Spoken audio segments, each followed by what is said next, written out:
आगामी पंचायत निर्वाचन में विजु स्वाभिमान मंचर कर्मकर्ता माने लड़बे बोली पूर्वतन राज्यसभा सांसद तथा मंचर आवाहक एन भास्कर राव प्रकाश कर मंच को समर्थन करुवा व्यक्ति विशेष मान निष्पत्ति अनुजाई कमिटी मध्य सर्वसम्मति क्रमे व्यक्ति को चयन कर सेमाने निर्वाचन लड़बे बोली श्री राव स्पष्ट कर विजु स्वाभिमान मंचर कार्यालय रायगड़ा ब्लॉक निर्वाचित प्रतिनिधि एवं पूर्वतन प्रतिनिधि माने जोग देथिले। श्री राव विजु जनता दल छाड़िला परे किछि लोक अपप्रचार चलाउथिले। एथिपई से कोन करिवे ताकु नै समर्थक मानक मध्यरे विभिन्न संदेह उपजिथिला। आज भास्कर राव भविष्यतर राजनैतिक कार्यपंथा नै सूचना दे कहिथिले मो पाखरे रहिबा पई मु काहारी को जबरदस्ती करू नाही। सेमाने जुआडे चाहिले जाई परिबे किंतु मो सह रहिबा व्यक्ति को विजु स्वाभिमान मंच ब्यानर रे आगामी पंचायत निर्वाचन रे प्रार्थी देई निर्वाचन लड़िबे बोली स्पष्ट करिसेंती। पूर्वरो रायगड़ा पौर संस्थार काउंसिलर मानक बैठक होइतिबा बेले आज रायगड़ा ब्लॉक निर्वाचित प्रतिनिधि एवं पूर्वतन प्रतिनिधि जोगदेई भास्कर राव को समर्थन करने सह निर्वाचन में अवतीर्ण हेब बोली प्रकाश करथिले।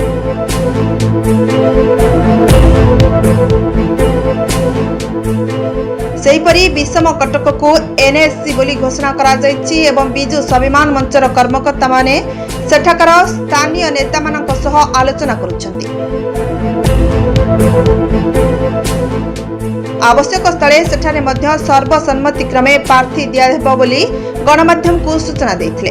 नवनिर्वाचित प्रतिनिधि के नहीं समस्त पूर्ण निर्वाचित प्रतिनिधि को अछंती।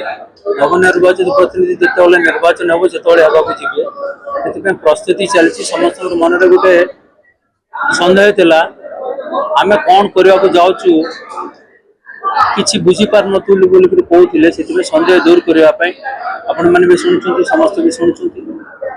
आमे निश्चित भावे भल लोकन को आमर मंच तरफ समर्थन देवाटा देबू। भल लोक हेतु दरकार एवं पंचायत निर्वाचित करके जन को ठीक करेंगे ताकू पछरे आमे या वो आमर जहाँ साहाय्य सहयोग दरकार आमे करिबा सेटा करबा पई। द्वितीय रे बहुत चर्चा बाहर चलछि भास्कर राव दल को छाड़ देले बहुत पद पाइथिले सब सुविधा पाइला परे छाड़ देले। बहुत पद पाइलु सत आमे केबे कहनु पद पे आमे छाड़ीचु पद पाइचु गत 20-25 वर्ष पर्यंत आमर शक्ति जिलार सब दल पे आमे त्याग करछु। से त्याग रो फल आमे किछि पाइछु मो पाइछि हिमरी बाबा पाइछि तो अन्य के भी पाइछि तार किछि दूर राय नहीं। आमे नवीन पटनायक विरुद्ध रे केबे किछि करिनो कहबु नहीं काहे आमे अनेक काम नवीन पटनायक नेतृत्व थवा सरकार तारु आमे पाइछु एवं आमर हक तथा हक को हासिल करूछु। आमर जो बल आमे देइथिलु से बल हिसाब रे आमर हक तेला दाबी करिवार आमे हक हिसाब रे पाइछु एवं बल जेति थिला जेति प्रमाण रे ठीक बाटरे आमे काम पाइछु बोले मैं भाबुछु।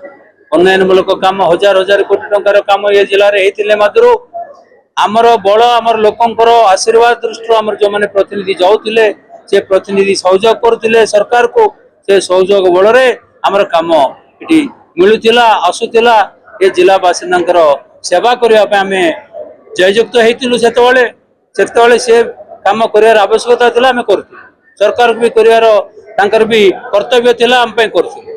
एतबे तारे किछि दुई राय नै मो काको निंदा करिवे नै काको समालोचना करिवे नै आम बाटे आमे रहिछु किछि अदृश्य शक्ति नवीन पटनायक पाखरे जो रकम रो खेल खेलुतिले से खेल रो आमे पसंद करनथिलु खेल रो माडगोल लागबा पे आमे चाहुनथिलु चाहिले आमे माडगोल लागिता हमो दरकार नै।